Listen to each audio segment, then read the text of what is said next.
La lecture de presse du jour sur Alliance 92.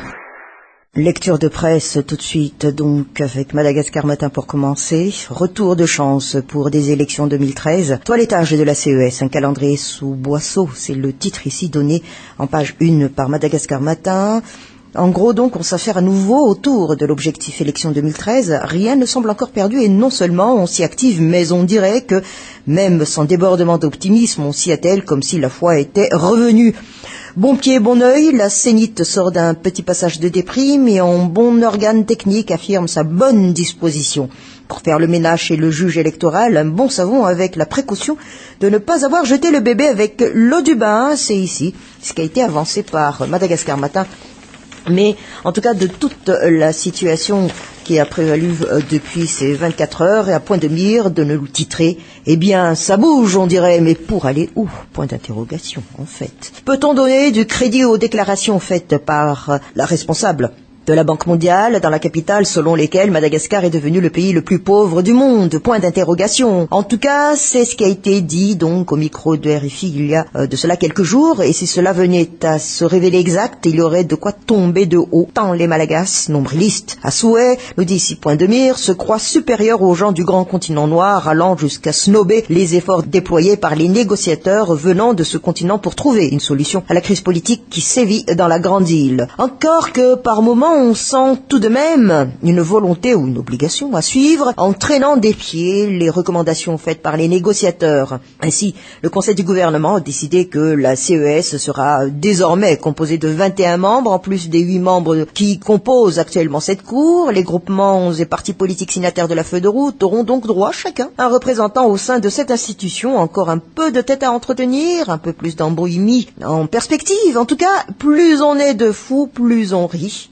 N'est-ce pas? Quoi qu'il en soit, la Sénite, pour sa part, ne concéderait pas à sortir un nouveau calendrier pour les élections qu'une fois, nous dit-on ici à travers Point de Mire, les problèmes politiques résolus d'après Atala Béatrice aussi. Ce ne sera pas demain la veille à ce rythme-là, en tout cas, avance tout de suite, Point de Mire. En attendant, ceux qui ont décidé de manifester contre vents et marées sur la mythique avenue de l'Indépendance risquent fort de s'en mordre les doigts. Et pour cause, eh bien, le bilan de la brève éphémère échauffourée a déjà été marqué par un blessé par balle réel, agrémenté de quelques arrestations dont le leader du mouvement est candidat à la présidentielle, Laza Razafierson. Un candidat de moins dans cette longue liste de candidats à la présidentielle? Une liste sujette à caution, d'autant qu'il est difficile de savoir si les 3 candidats controversés à la prochaine élection présidentielle comptent suivre les exigences du CPS, de l'Union africaine, insistant sur le retrait de leur candidature. Mais plus en détail, donc, aussi avec la presse de ce jour, l'Express de Madagascar nous titre « Élection CES New Look à 25 membres ». Alors, plus en détail, comme il a été signifié, on nous dit que l'exécutif passe une épreuve, mais la route reste encore longue pour lui. Le Conseil du gouvernement à Mazouarive a trouvé donc un consensus sur le projet de texte en vue de la restructuration de la CES, mais, nous dit ici l'Express de Madagascar, des zones d'ombre persistent sur le sort du dit projet de texte. La tendance en vue de pousser vers la sortie Jean-Michel Radonarvoun, président de l'HCC, est confirmée. Le projet de texte stipule que, et je cite, « mandat est incompatible avec celui de membre d'une institution de l'État ». Fin de citation. C'est selon donc le communiqué du gouvernement. Les juges électoraux élisent le nouveau président de l'organe. L'adoption du projet de texte enlève une épine du pied de l'exécutif, mais pas toutes. Celle-ci devrait être examinée en Conseil des ministres aujourd'hui. Et ce rendez-vous pourrait donner d'autres précisions donc sur le dossier.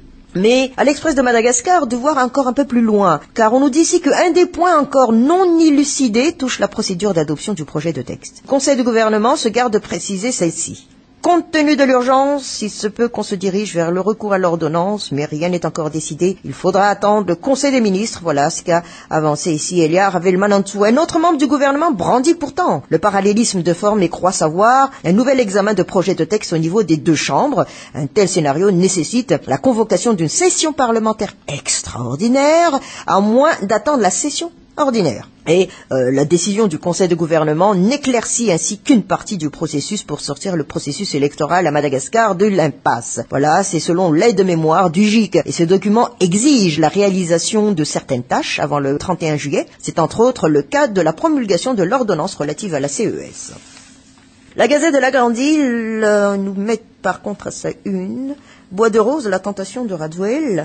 C'est le grand titre ici donné par la Gazette de la Grande Île et une légende qui accompagne donc ce grand titre. Des rumeurs prêtent à Radziwiłł de vouloir reprendre l'exportation des bois de rose au nom de la souveraineté nationale. C'est ici donc la légende qui accompagne ce titre. Mais de ce qui s'était passé donc à Nalakellière, mouvement populaire, Lázár Razafjárson arrêté. C'est ici le titre, un des articles de la Gazette de la Grande Île. Le candidat à la présidentielle Lázár Razafjárson, leader du parti Aftawan Şirin, a été arrêté par les forces de l'ordre. C'était hier à Nalakel, après leur première tentative de lundi, qui fut rapidement maîtrisée par les Moreg. Eh bien, Lázár Razafjárson et ses partisans avaient voulu tenter une seconde chance du côté de l'avenue de l'Indépendance, une place mythique pour les différents mouvements populaires à l'origine des crises cycliques à Madagascar. Mais cette fois-ci, nous dit ici la Gazette de la Grande Île, le meeting n'a duré que quelques minutes puisque les éléments de la GSIS sont rapidement intervenus presque à l'instant même où le meneur débarquait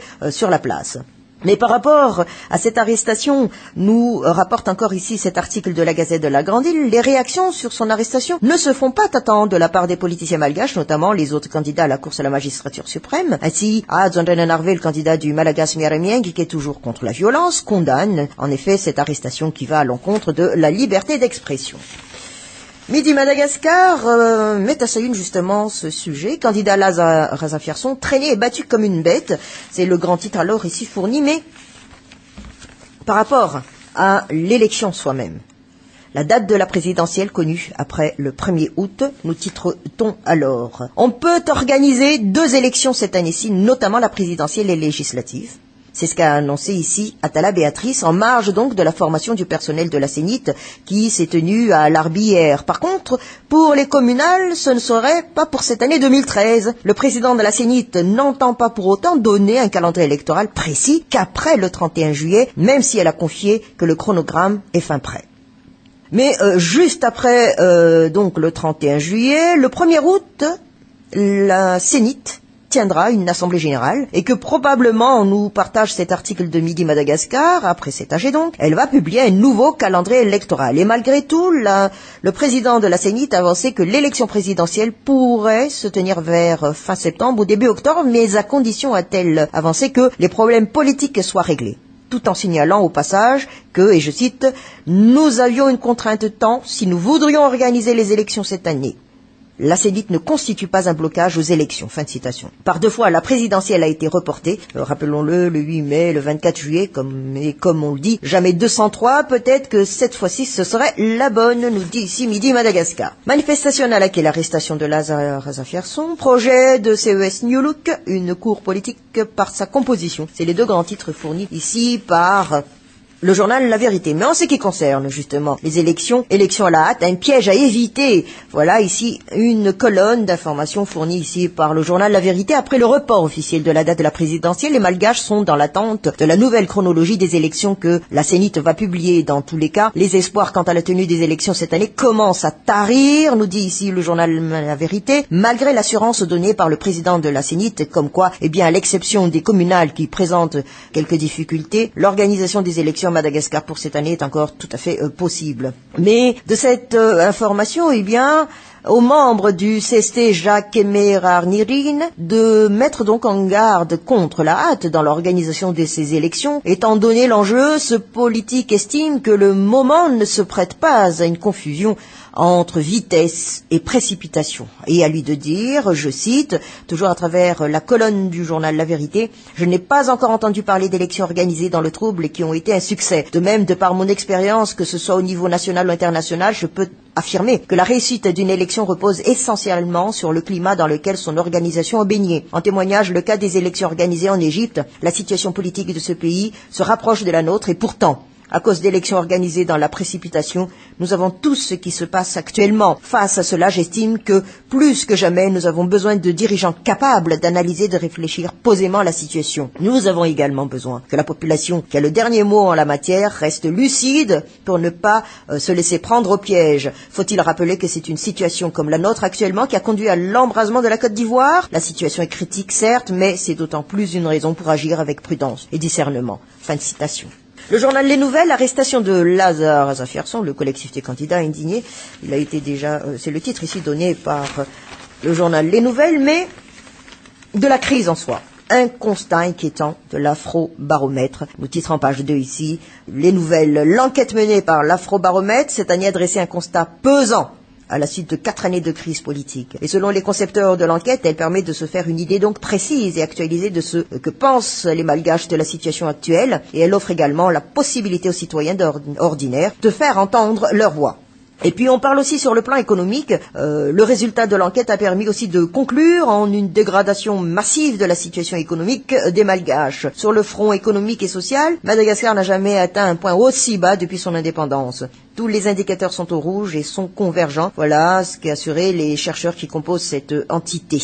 Les 2/3, c'est-à-dire 66% de la population, considèrent que la situation économique du pays est soit mauvaise, soit très mauvaise.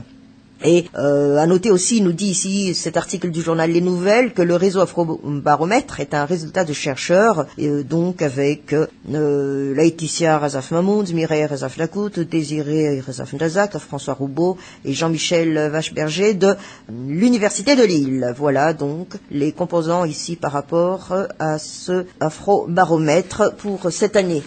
Voilà, mes courriers de Madagascar. Béatrice Atalat, Mazav Aniften Sadek, restructuration de la CES, 21 membres au total, l'actuel président écarté. C'est les 2 grands titres. Mais revenons par rapport à l'Afrobaromètre ici, eh bien, à l'éditorialiste du journal Courrier de Madagascar de nous dire les élections vivement souhaitées. La communauté internationale indique que les élections sont une solution pour une issue à la crise actuelle qui secoue le pays. Et certains candidats à la présidentielle, plus particulièrement ceux au sein du collectif des candidats, sont également dans la même longueur d'onde. Et d'après Afrobaromètre, donc, qui vient de sortir, la majorité des Malgaches est également pour. Que ce soit les habitants de la ville ou ceux de la campagne, ils estiment tous que les prochaines élections contribueront à résoudre la crise. Et selon l'Afrobaromètre, en chiffre donc ici en pourcentage, 57% des enquêtes, c'est-à-dire citadins et ruraux, estiment que les élections seront le meilleur moyen pour résoudre la crise et 23% pensent qu'elles sont une condition nécessaire, même s'ils doivent être aussi accompagnés d'autres mesures. Toujours en chiffres, 80% des Malgaches pensent que l'organisation des élections est la première condition pour résoudre la crise et un résultat qui ne fait que confirmer la tendance actuelle au niveau de la population qui, après 4 ans de calvaire, ne veut qu'une chose, sortir de la crise via les élections. Toutefois, nous dit l'éditorialiste de Courrier de Madagascar, eu égard donc aux aspirations de la population enquêtée, les élections seules ne peuvent pas garantir une sortie de crise. Mais est-ce qu'on peut dire que, à travers cet éditorial, les dirigeants eux-mêmes sont à l'origine de l'échec de Madagascar, et selon le résultat des enquêtes menées par l'Afrobaromètre, une très large majorité des Malgaches valide l'idée que la mauvaise gestion des dirigeants est de loin la cause la plus importante de l'échec du pays. Près de la moitié, 46% en fait, la cause majeure, très loin devant toutes les autres explications, en particulier celles qui incriminent les causes extérieures comme la colonisation, les interventions étrangères, bailleurs de fonds, entreprises multinationales. Les autres causes, les plus citées par les interviewés, sont la mentalité ou le comportement de la population, quand même 18%, ainsi que la faiblesse des ressources naturelles au pays, 18% également. Et donc, à sa conclusion, à l'éditorialiste de nous dire que d'après l'Afrobaromètre, en l'absence de consultations électorales, premier moyen d'expression populaire dans les régimes démocratiques, soulignons-le, et d'instituts de sondage à large couverture permettant de tâter le pouls de la population, l'enquête l'Afrobaromètre 2013 permet pour la première fois de se faire une idée précise et actualisée de ce que pensent les Malgaches de la situation actuelle. Eux, qui depuis 5 ans se trouvent privés de moyens d'expression du fait de la crise politique.